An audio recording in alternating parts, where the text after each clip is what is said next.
Assalamualaikum warahmatullahi wabarakatuh. Kami kelompok 11 yang beranggotakan saya Desi Melinia NPM 1903021016 dan teman saya Dea Helen Aprilia Saputri NPM 1903020012. Model penilaian suku Islamic Bond. Suku berasal dari bahasa Arab yaitu sa yang berarti tunggal dan suku merupakan kata jamak dari sa dan memiliki arti yang mirip dengan sertifikat atau not. Suku adalah suatu surat berharga berjangka panjang berdasarkan prinsip syariah yang dikeluarkan perusahaan kepada pemegang suku. Keunggulan suku yang pertama, aman sebagai investasi karena risk tidak ada pembayaran nominal dan imbalan dijamin negara. Dua, memberikan imbalan tetap dan yang terakhir dapat diperjualbelikan di pasar sekunder untuk mencairkan suku sebelum jatuh tempo. Karakteristik suku. Yang pertama, merupakan bukti kepemilikan suatu aset berwujud. Yang kedua, terbebas dari riba, gharar, dan maisir.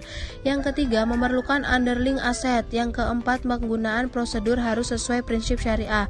Dan yang terakhir, pendapatan berupa imbalan, margin, dan bagi hasil. Resiko suku. Resiko gagal bayar. Resiko ini hampir tidak ada di suku retail. Yang kedua, resiko likuiditas. Dan yang terakhir, resiko pasar.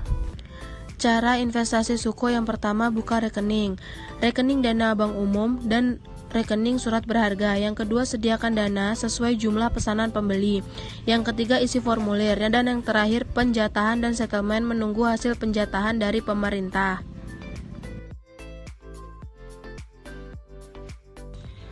Perbedaan perhitungannya. 1. Obligasi konvensional merupakan obligasi yang diperhitungkan dengan menggunakan sistem kupon bunga. Yang kedua, obligasi syariah merupakan obligasi yang perhitungannya imbal hasil dengan menggunakan perhitungan bagi hasil.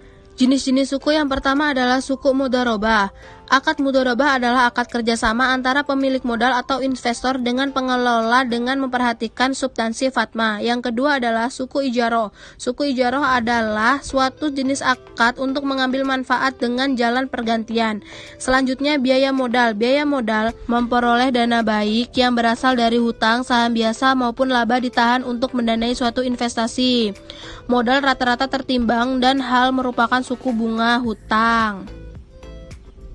Baiklah, saya Dea Helen Aprilia Saputri. Saya akan melanjutkan presentasi dari Desi Melinia. Biaya hutang suku. Dalam perhitungan biaya modal, untuk suku tidak dikenal adanya bunga. Perhitungan tingkat keuntungan yang diminta investor suku berbeda-beda berdasarkan akadnya. Dalam suku ijarah, emiten membayar biaya sewa yang tepat kepada investor. Sedangkan pada suku mudharabah, emiten membayar bagi hasil investor sesuai dengan tingkat keuntungan yang dihasilkan. Biaya mengambang. Perusahaan yang mencari modal jangka panjang mempunyai dua jenis, biaya hukum, biaya akuntansi, biaya perwakilan, dan beberapa komponen lainnya. Selanjutnya, ditinjau dari segi jenis akadnya. Yang pertama, suku ijarah adalah kontrak pengalihan hak pengguna atas barang atau jasa tanpa diikuti oleh pengalihan kepemilikan barang atau jasa itu sendiri. Yang kedua, yaitu suku mudharabah, dikeluarkan atas dasar perjanjian mudharabah di mana satu pihak menyediakan modal, sementara pihak lain memberikan keahlian dan energi. Manfaat kerjasama tersebut akan dibagi berdasarkan perbandingan yang telah disepakati sebelumnya. Selanjutnya, ditinjau dari pembagian atau pendapatan hasil. Berdasarkan distribusi atau pendapatan hasil, ada 3 jenis suku, yaitu sebagai berikut. Yang pertama, yaitu suku margin, yaitu suku pembayaran pendapatan yang berasal dari margin keuntungan dari kontrak jual beli. Suku ini terdiri dari suku murabahah, suku salam, istisna suku.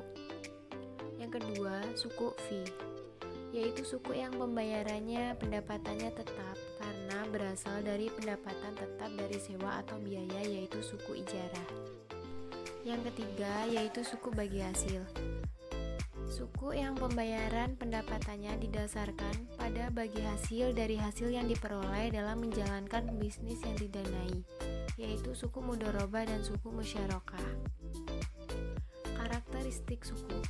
Ada beberapa karakteristik suku, yaitu Suku adalah bukti kepemilikan aset berwujud atau hak manfaat. Yang kedua, penghasilan dalam bentuk hadiah, margin, dan bagi hasil sesuai dengan jenis kontrak yang digunakan. Yang ketiga, yaitu kami akhiri bebas dari unsur riba, harar, dan maisir. Yang keempat, penerbitan melalui kendaraan tujuan khusus atau SPF.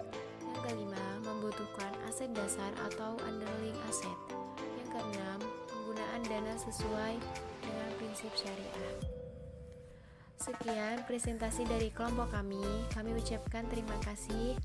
Kami akhiri. Wassalamualaikum warahmatullahi wabarakatuh.